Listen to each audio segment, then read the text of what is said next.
السلام علیکم. آڈینس کی طرف سے ایک کوشچن آیا ہے کہ اگر ایک انسان بہت زیادہ ایک چیز کو فوکس کرے، وہ بار بار اس چیز کو کرے، جیسے کہ ہاتھ دھوئے یا پھر دوسروں کو بھی بتائے کہ بار بار ایک چیز کو صاف رکھو، ایک جگہ پہ رکھو اور نیٹ رکھو، تو کیا یہ کوئی مینٹل ڈس آرڈر ہے یا کوئی نارمل سی چیز ہے کہ انسان بار بار ایک چیز کے پیچھے پڑ گیا ہے؟ اور یہ تھاٹس کے ساتھ بھی ہوتا ہے اکثر کہ لوگ ایک ہی چیز کے بارے میں سوچتے رہتے ہیں، دروازہ بند کر کے بھی وہ پیچھے چلے جاتے ہیں کہ بار بار سوچ رہے ہوتے ہیں میں نے بند کیا ہے کہ نہیں کیا. تو آپ بتا سکتے ہیں کسی آسان طریقے میں کہ کیا یہ کوئی مینٹل ڈس آرڈر ہے، کوئی پرسنالٹی ٹریٹ ہے یا پھر کوئی کنجینیٹل ڈس آرڈر ہے؟ ماشاءاللہ بہت اچھا کوسچن ہے اور بہت ہی یہ عام ہے اور ہر دوسرے بندے کے ساتھ اس طرح کا ایشو ہے. تو آج میں کوشش کروں گی کہ بالکل اس کو اتنے عام الفاظوں میں اور عام طریقے سے بیان کروں کہ ہر بندہ اس چیز کو آسانی سے سمجھ سکے. تو اس کو یہ ایک جو اس کو کہتے ہیں obsessive compulsive disorder. تو اس کو OCD بھی سمپل جو اس کا ایکرونیم OCD اس کو کہتے ہیں. تو اس میں جو ہوتا ہے یہ تھنکنگ پیٹرن جو ہوتا ہے، تھنکنگ ایرر ہوتا ہے. اس میں جو کوئی ایسا مطلب میجر مینٹل ڈس آرڈر نہیں ہوتا، لیکن اس کے لیے جو اس کی ٹریٹمنٹ جو ہے وہ کسی پروفیشنل کے پاس جانا ضروری ہوتا ہے. تو سب سے پہلے اس میں یہ ہوتا کیا ہے، آبسیشن ہوتی ہے اور کمپلشن. آبسیشن کے اس میں دو پارٹس ہیں، ایک آبسیشن ہے، دوسرا کمپلشن ہے. آبسیشن میں وہ تھاٹس ہیں جو کہ بار بار اس کو کسی بھی اس کی کوئی بھی تھیم ہو سکتی ہے، وہ بار بار اس کو سوچ آ رہی ہے جو کہ وہ سوچنا بھی نہیں چاہتا اور ان سوچ کو اوائڈ کرتا ہے، لیکن وہ اوائڈ کر نہیں سکتا، اس کے کنٹرول میں. دوسرا اس کا جو پورشن ہے وہ ہے کمپلشن. کمپلشن کا کہ اس کو بار بار وہ کام کرنے کی ارج آتی ہے. اب جب تک وہ کام کرے گا نہیں، وہ بیہیویئر کرے گا نہیں، تو اس وقت تک اس کو اینگزائٹی ہوتی ہے. تو اس میں جو ہوتا کیوں ہے اور کیا پیٹرن ہے، اس میں مختلف تھیم ہے. لوگ موسٹلی یہی سمجھتے ہیں کہ جو وہم اس کو سمجھتے ہیں، اور زیادہ تر ان کے دو جو سمپٹمز ہیں ان کو ہی لے کے جو اس کی دو طرح کی پریزنٹیشن ہے وہی زیادہ لوگوں کو اس کے بارے میں اویئرنیس ہے. اور اس کی وجہ سے دوسروں کو لیبل بھی نہیں کرنا چاہیے اور اس کے ساتھ ہمدردی کرنی چاہیے اور اس کو پروفیشنل کے پاس لے کے جانا چاہیے اگر کسی فیملی میں کوئی ممبر ایسا ہے. تو ایک تو اس کا پیٹرن یہ ہوتا ہے کہ پہلے یہ سمجھنا چاہیے کہ یہ ایک انسان کا مائنڈ اور اس کی باڈی وہ دونوں ایک سیپریٹ انٹیٹی ہیں. وہ جو اس کے تھنکنگ پرابلم میں جو ایرر آ رہا ہے تو اس کو یہ سمجھنا چاہیے کہ وہ پروگرامڈ ہو چکا ہے. تو جو پروگرام ہوا ہے تو اس کو پروگرام بھی ہم کر سکتے ہیں اور نئے طریقے سے جو ہے نا ری پروگرام بھی ہم کر سکتے ہیں جو یہ تھنکنگ ایرر آ جاتا ہے.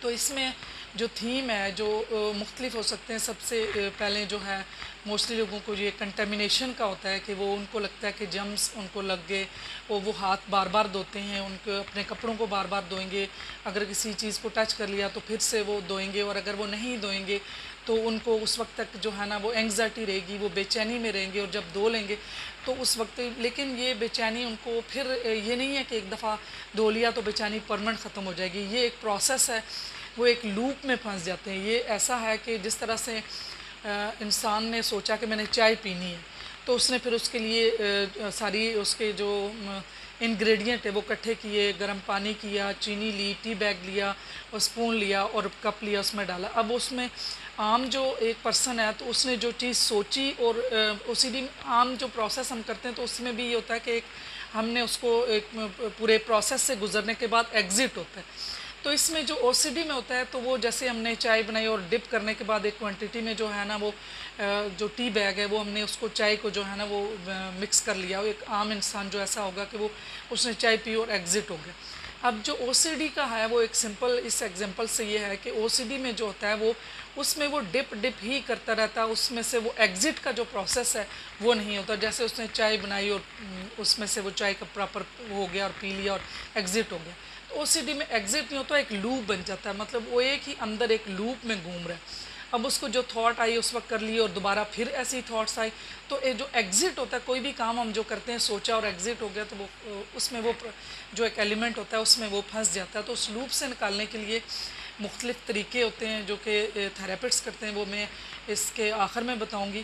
تو اس کے جو تھیمز کون کون سے ہوتے ہیں، کون کون سے وے میں ہوتا ہے. ایک تو کنٹامنیشن کا ہوتا ہے، دوسرا جب کسی سے ہاتھ ملایا تو یہ لگتا ہے کہ ان کے ہاتھ گندے تھے، یا کسی نے ٹچ کر لیا تو یہ لگتا ہے کہ اب انہوں نے چھو لیا تو یہ ان کپڑوں کو دھونا چاہیے. دوسرا چیزوں کو ارینج کرنا آرڈرلی, کہ وہ کوئی بھی چیز ہے تو ان کو لگتا ہے کہ جیسے یہ نوٹ بک ہے جس طرح سے, تو ان کو اپنے شیلف پہ رکھنا ہے تو ایسے نہیں رکھا, ایسے رکھنا چاہیے. وہ بار بار ان چیزوں کو ارینج کر کے رکھنے کے اس میں ہوتے ہیں, اور انہیں پھر دوسروں کے رکھنے سے بھی سکون نہیں آتا, وہ خود سے چیزوں کو ارینج کر کے رکھتے ہیں. پھر ان کا ایک پیٹرن یہ بھی ہوتا ہے, ایک تھیم, کہ ان کو تھاٹس بہت زیادہ آنے لگتی ہیں, اور کچھ مذہب کے بارے میں بھی ایسی تھاٹس آتی ہیں جو کہ ان کے انکنٹرولیبل ہوتے ہیں. پھر وہ حالانکہ وہ چاہتے ہیں کہ ایسی تھاٹس نہ آئے, تو ان تھاٹس کی وجہ سے وہ بہت پریشان ہوتے ہیں کہ ان کی یہ تھاٹس جو آ رہی ہیں تو اگر کسی کو پتہ چل جائیں گی تو پھر وہ اس وجہ سے ان کو اور انگزائٹی ہوتی ہے. پھر ایک پیٹرن کا ایک تھیم یہ بھی ہوتا ہے کہ اس صورت میں بھی ہو سکتا ہے کہ کچھ لوگوں میں وہ سیکشل جو تھاٹس آتی ہیں وہ بہت زیادہ آ رہی ہوتی ہیں, وہ اپنے آپ کو بھاگ رہے ہوتے ہیں ان سوچوں سے اور ایسے چیزوں سے بھاگ رہے ہوتے ہیں کہ وہ ان کو ایسی سوچیں نہ آئیں, کیونکہ وہ یہ سوچیں بار بار ان کو آ رہی ہوتی ہیں. تو یہ مختلف پیٹرن ہیں. اور کسی کو یہ بھی ہوتا ہے کہ اگر میں نے یہ چیز چھوڑ دی, وہ ایک کوئی بھی چیز ہو سکتی ہے. ایک میرے پاس ایک کلائنٹ آیا تھا تو اس کو یہ سوچتے سوچتے اس کے ساتھ یہ تھا کہ اگر میں یہ گلاس یہاں سے اٹھا کے وہاں رکھ دوں گا تو میری بیوی کے ساتھ میرا نکاح ٹوٹ جائے گا. تو وہ یہ ایک کوئی بھی پیٹرن ہو سکتا ہے کہ یہ چیز اگر میں نے کر لی تو یہ میرے لیے نقصان دہ ہوگا. پھر اسی طرح اوور تھنکنگ جو ہے نا, وہ اس کی وجہ سے پھر لوگوں سے ملنا چھوڑ دیتے ہیں, وہ آئسولیٹ ہو جاتے ہیں, وہ ڈپریشن کا بھی شکار ہونے لگتے ہیں. تو یہ مختلف پیٹرن ہیں. تو جب بھی کبھی کسی انسان میں یہ دیکھیں کہ ان کو اس قسم کا ہو رہا ہے, کسی کو دیکھیں کہ وہ یہ بھی ہے چیکنگ, جو چیزیں ہیں ان کو ایک پیٹرن یہ بھی ہے کہ چیکنگ, جس طرح سے ڈورز لاک کیے ہیں بار بار اس کو چیک کرنا کہ میں نے لاک کیا تھا یا نہیں. پھر کچھ جیسے چولہا میں نے بند کیا تھا یا نہیں کیا تھا.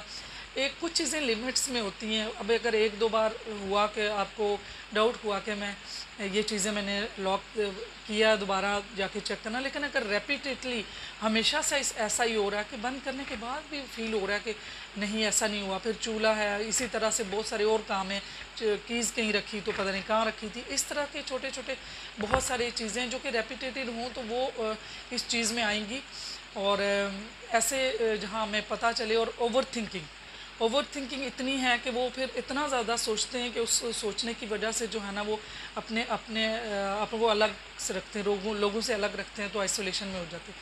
اب پھر کمپلشن میں نظر آئے گا کہ جو لوگ بار بار کام کرتے ہیں وہ وہ خود کو بھی روکیں, یا ان کے ساتھ جو باقی ان کے ساتھ جو ریلیشن شپ میں لوگ ہیں تو وہ اگر ان کو روکیں بھی تو وہ نہیں رک پاتے, وہ کام ضرور کر لیں گے چاہے وہ ان کے لیے ٹھیک بھی ہے یا نہیں ہے. تو یہ ساری چیزیں اس انسان کے اپنے کنٹرول میں نہیں ہوتی. جب کسی انسان میں ایسے سمپٹم دیکھیں یا اپنے آپ میں دیکھیں تو ضرور اس کو کسی نہ کسی پروفیشنل کے پاس لے کے جائیں. تو اس کی ریزنز کیا ہوتی ہیں؟ ریزن میں جو ایک تو کنجینیٹل بھی ہو سکتی ہے, مانوزائگوٹس کی وجہ سے بھی ہوتا ہے, مطلب جینیٹک ٹرانسفر بھی ہوتی ہیں چیزیں ایسی. اور دوسرا جو ہے وہ نیورو ٹرانسمیٹر جو ہیں ان میں کوئی ابنارملٹی ہے, جس طرح سے ڈوپامین ہے, سیروٹونین ہے, تو ان میں کوئی جو ہے بیلنس جو ان کا امبیلنس ہو گیا, اس وجہ سے بھی ہو سکتا ہے. پھر جو چائلڈہڈ ٹراما ہے اس کی وجہ سے بھی ہوتا ہے, اور جو پیرنٹس میں سپریشن ہوتی ہے اس وجہ سے, اور چائلڈ ابیوزنگ کی وجہ سے بھی, اور انوائرمنٹل جو ایشوز ہیں اس کی وجہ سے بھی. تو یہ ساری چیزیں جو مل کے اس کے جو چائلڈہڈ میں آئی, اور اس کے ابیوزیو پیرنٹس کے ریلیشن شپ آپس میں ٹھیک نہیں تھے اس کی وجہ سے آیا. تو ان سب چیزوں کی وجہ سے یہ چیزیں جو ہے نا او سی ڈی کسی میں بھی ڈیولپ ہو سکتی ہے, کوئی پی ٹی ایس ڈی کی وجہ سے, post traumatic stress dis order کی وجہ سے بھی ہو سکتا ہے. تو ریزنس تو اس کی یہ کافی ہیں. اب ان کو ٹھیک کیسے کیا جا سکتا ہے؟ تو اس میں جو ہے اس کو سائیکو فارماکالوجی, جس میں میڈیسن بھی دی جاتی ہیں, اور اس میں سب سے پہلے جو اس کے اندر جو نیورو ٹرانسمیٹر کا امبیلنس ہے, سیروٹونین جو ہے اس کو بیلنس کرنے کے لیے ایس ایس آر دیتے ہیں, موڈ سٹیبلائزر دیتے ہیں. اگر اس کو سمپٹم ایسے اینگزائٹی کے آ رہے ہیں تو اینٹی ڈپریسنٹ بھی دیتے ہیں. اگر ان کو اس کی وجہ سے ڈپریشن میں بھی ہو رہا ہے تو وہ ساری چیزیں پھر ساری میڈیسن جو ہے نا سائیکیٹرسٹ دیتے ہیں. اس میں سائیکو تھراپی اور سائیکیٹرسٹ دونوں کا رول ہے, اور اس میں جتنے جلدی اگر جو کلائنٹ ہے اس کو وہ اپنے کنسرن سے سائیکو تھراپسٹ سے اور سائیکیٹرسٹ سے رابطہ کرے گا تو اتنے جلدی ہی اس کی ریکوری بھی ہے. تو اس میں جو سائیکو تھراپی میں جو ہے اس میں جو ایک تو بیہیویئر تھراپی کی جاتی ہے, دوسرا